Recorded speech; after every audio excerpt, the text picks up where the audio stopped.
ध्याये नित्यं महेशं रजतगिरिनिभं चारुचन्द्रावतंसं रत्नाकल्पोज्ज्वलांगं परशुमृगवराभीतिहस्तं प्रसन्नं पद्मासीनं समन्तात स्तुतं मर्गणैर्व्याघ्रकृतिं वसानं विश्वबाध्यं विश्वबन्धं निखलभयहरं पंचवक्त्रं त्रिनेत्रं।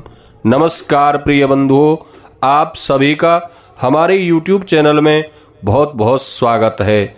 आज के इस वीडियो में आप श्रवण करेंगे वैशाख मास के शुक्ल पक्ष के बुद्ध प्रदोष व्रत की पवित्र पावनी कथा। प्रदोष व्रत भगवान शिव को समर्पित है। इस दिन व्रतकर्ता को प्रातः ब्रह्म मुहूर्त में उठकर स्नान आदि से निवृत्त होकर प्रदोष व्रत का संकल्प करें।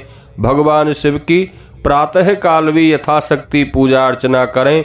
शाम को प्रदोष काल में विशेष पूजा अर्चना करनी चाहिए। भगवान शिव का गाय के शुद्ध दूध से अभिषेक, पंचामृत से अभिषेक अथवा गंगाजल आदि से अभिषेक करने से मन की विशेष शुभ कामनाएं पूर्ण होती हैं। भगवान शिव की बिल्व पत्र, भांग, धतूर फल, चंदन आदि से पूजा करनी चाहिए।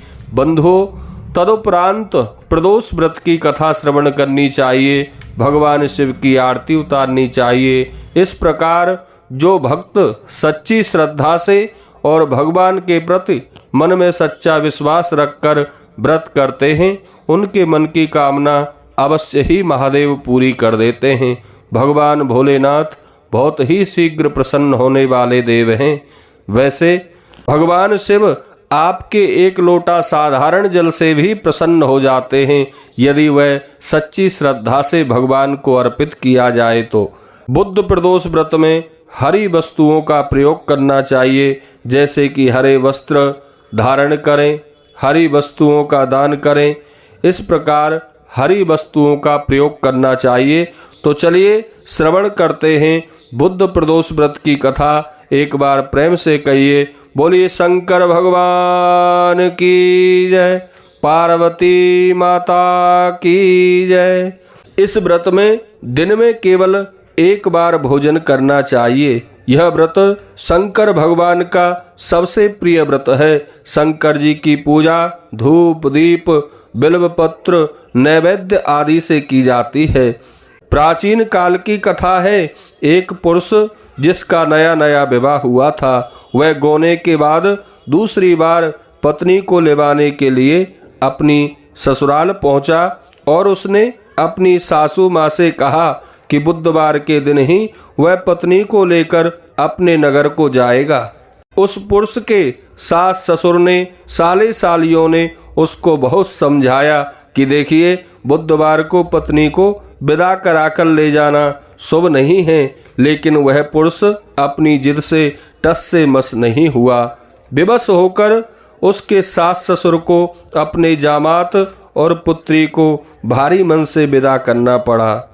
पति पत्नी बैलगाड़ी में चले जा रहे थे। एक नगर के बाहर निकलते ही पत्नी को प्यास लगती है। पति लोटा लेकर पत्नी के लिए पानी लेने के लिए जाता है। जब वह पानी लेकर लौटता है तो उसके क्रोध और आश्चर्य की सीमा न रही, क्योंकि उसकी पत्नी किसी अन्य पुरुष के लाए लोटे से पानी पीकर हंस हंस के उससे बातें कर रही थी। क्रोध में आग बबूला होकर उस आदमी से झगड़ा करने लगा, मगर यह देखकर आश्चर्य की सीमा न रही कि उस पुरुष की शक्ल हूबहू उस आदमी से मिलती थी। हम सकल आदमियों को झगड़ते हुए जब काफी देर हो गई तो वहां आने जाने वाले बहुत से लोगों की भीड़ एकत्रित हो गई। सिपाही भी वहां आ गए। सिपाही ने स्त्री से पूछा कि देवी, इन दोनों में से कौन सा आदमी तुम्हारा पति है? तो वह बेचारी असमंजस में पड़ गई, क्योंकि दोनों की शक्ल एक दूसरे से बिल्कुल मिलती थी। बीच राह में अपनी पत्नी को इस तरह लुटा देखकर उस पुरुष की आंखें भर आईं। वह भगवान शंकर से प्रार्थना करने लगा कि हे भगवान, आप मेरी पत्नी की रक्षा करो। मुझसे बड़ी भूल हुई है जो मैं बुधवार को पत्नी को विदा कराकर लाया हूँ। भविष्य में ऐसा अपराध कदापि नहीं करूँगा। उसकी वह प्रार्थना जैसे ही पूरी होती है, दूसरा पुरुष वहां से अंतर ध्यान हो जाता है। वह पुरुष सकुशल अपनी पत्नी के साथ अपने घर पहुंच गया। उस दिन के बाद पति पत्नी नेम पूर्वक बुद्ध प्रदोष व्रत रखने लगे।